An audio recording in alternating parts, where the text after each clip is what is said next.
Part 2 from Chapter 19. So, Nuella asks Maeve, do you remember I tried to tell you about the magic in Kelbeg and how your sensitivity works? I nod. The thing about the supply chain, yeah. Well, the supply chain, as we call it, is basically Manny's whole area of study. That's why I've been waiting for her. I didn't want to start sharing random theories that would confuse us all and send us down silly rabbit holes. Gru gives an odd expression, as if he's not entirely convinced that this isn't a silly rabbit hole. Nuella stands up and starts filling the kettle. Let's see what Manny has to say. Nuella does not let Manon talk until everyone has a fresh cup of tea. I drink it, the colour deep and red. The china cups chipped but thin.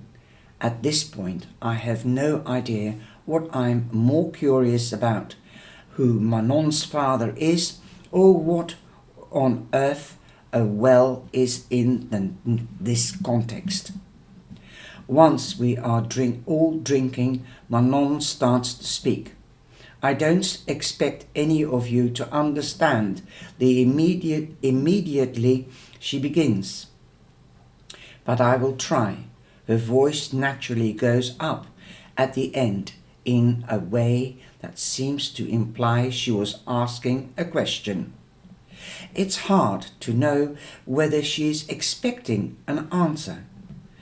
Have any of you ever drawn a bucket from the well? We each exchanged a look. This apparently requires an answer. No, Rue says slowly, but I think we are all fairly familiar with the concept. Bucket goes in, water comes out. Fiona ventures. That's what having a well is all about. If you could please imagine a well, Manon continues, and instead of water at the bottom, there is magic, or whatever it is you like to call it. Magic, energy, quick, the pure blood of the universe. We all look at a bit bemused, particularly at blood of the universe. There are these wells all over the world, far more, I think, than the scholars can hope to find. Every so often she looks away from us as if delivery her speech to the dark evening outside and not to us at all. Some are little and shallow, she says, catching the gold chain from around her neck with her thumbnail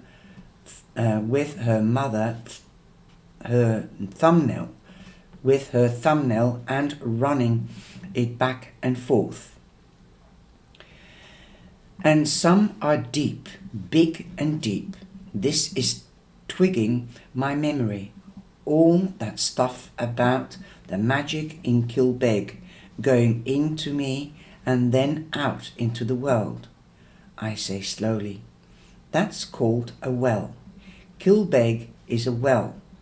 Nuala nods, picks up a bundle marked wells, hands it to Fiona.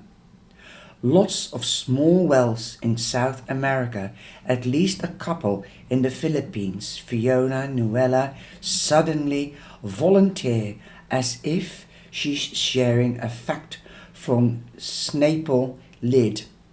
Plenty in China, over 100 scattered across mainland Europe, and disproportionate amount when you consider the size and population of this island in Ireland. Nuella's voice becomes grave, on island, and we all know that this is the part we are meant to take seriously. When you say wells, Fiona ventures, flipping through the pages, you don't mean literally wells, like the little stone wall and the bucket. No, literally wells, Manon says shortly. It's not something you can see with your eyes, or at least not on this plane or reality. But if you know what to look for, you know when you are near a well. Like what? Moving statues, Nuala says. A group of women who all have twins. Houses where things keep going missing, even when you just put your coat down right there. Some cultures are more at recognizing these things than others. Most of them use religion as an exemplar, which is fine and healthy if you like that sort of thing. Noella's tone implies that she probably does not like this sort of thing. And are you saying, I say trying to puzzle this out, that there is a big one in Kilbeg, under Kilbeg? I've never been sure. It has always been one of the many theories as to why things happen here the way they do, and why you kids and your gifts and these children of Bridget lunatics, well, I wrote to Manny in France. She studies wells exclusively with your father. Fiona asks pleadingly, desperate for answers. The one thing that is common to all wells spots is sensitives, Manon says, ignoring the praying question. I understand you are one. Everyone's gaze swivels towards me, and I suddenly feel very embarrassed. Yes, you are already this funnel of magic into the world. You draw it up naturally, but when someone tries to make you into a super channel, taking up all the magic from the well at once, it empties the well and it empties you.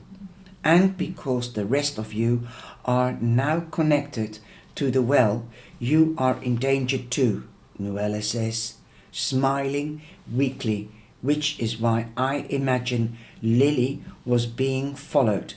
Rue and Fiona are probably being monitored too. They want to know how powerful you are, so they can access how much they can stand to gain. The mother said, it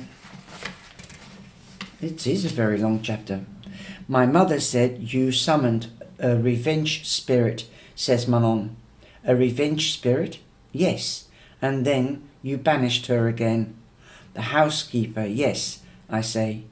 Have you ever heard the expression, she pauses? When you catch a big fish, you make a big hole in the net. No, thinking, sick fish get banished. I think this city has been sitting on top of this well for a long time.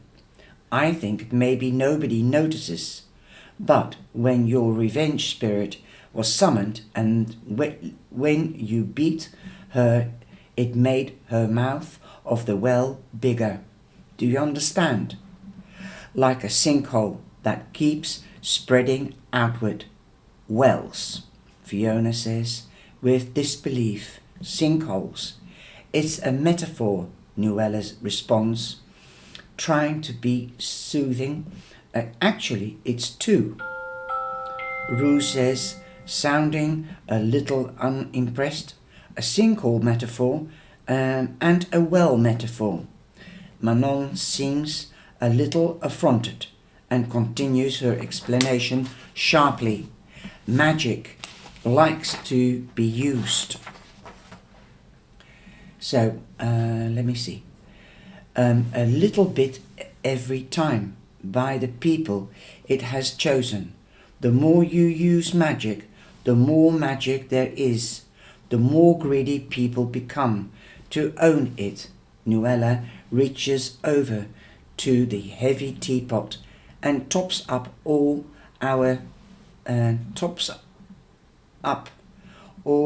of our china cups until they are streaming. Rue frowns slightly into his cup. At what exactly, I'm not sure. Where there is a well, there is a sensitive draw up the magic. Manon continues. If you can tap her, you can drain all of it for yourself. Tap me, I interrupt. My voice so high it's near a screech. Tap me. In a question. I think Aaron was giving you 3 opportunities to become a channel willingly, Maeve, Nuella says, placing a hand on my shoulder, and when you denied him, he and the children, that is, decided to make you one by force. That's why you've been feeling unwell. That's why your magic is fading. All this stuff is moving through you like water, and your own essence is being washed away with it. It's a bit like Lily had experienced, but in a different way. Go to book 1. Aaron, I say, his name blithely.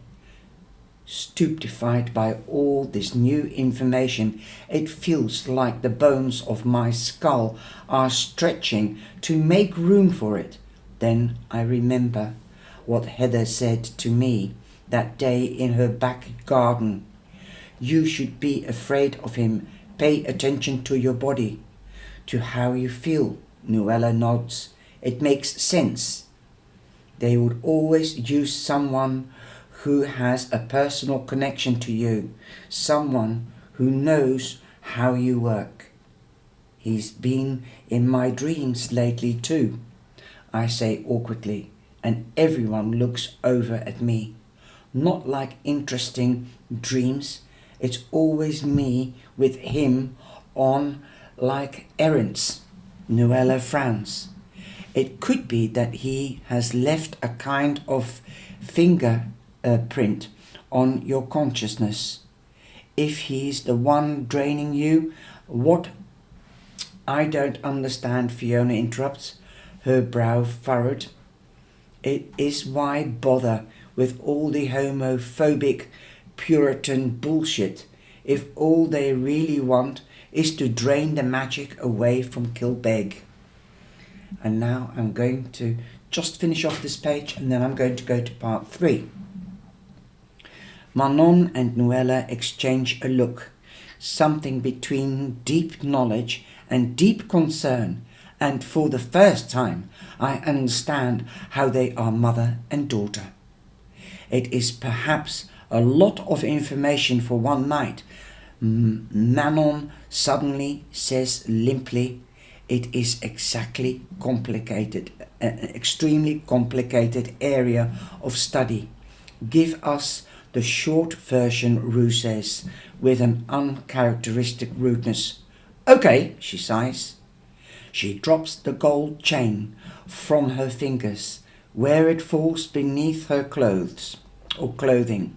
She folds her hands on the table in front of us, her nails perfectly trimmed, pink olive, ovals cut short and painted with clear varnish. They were bitten and raw last night. I saw them. She must heal quickly.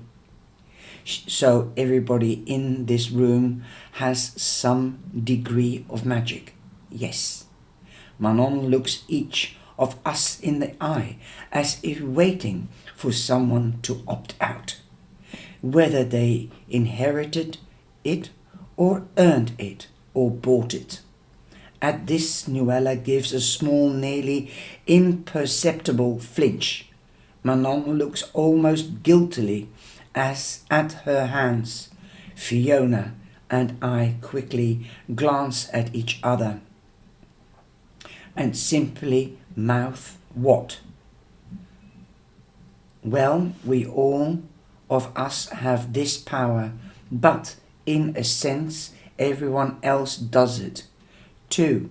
It is free will or consciousness, the ability to make your mind, to make up your mind to be critical. And that's where I'm going to leave it for now until the next part. Take care.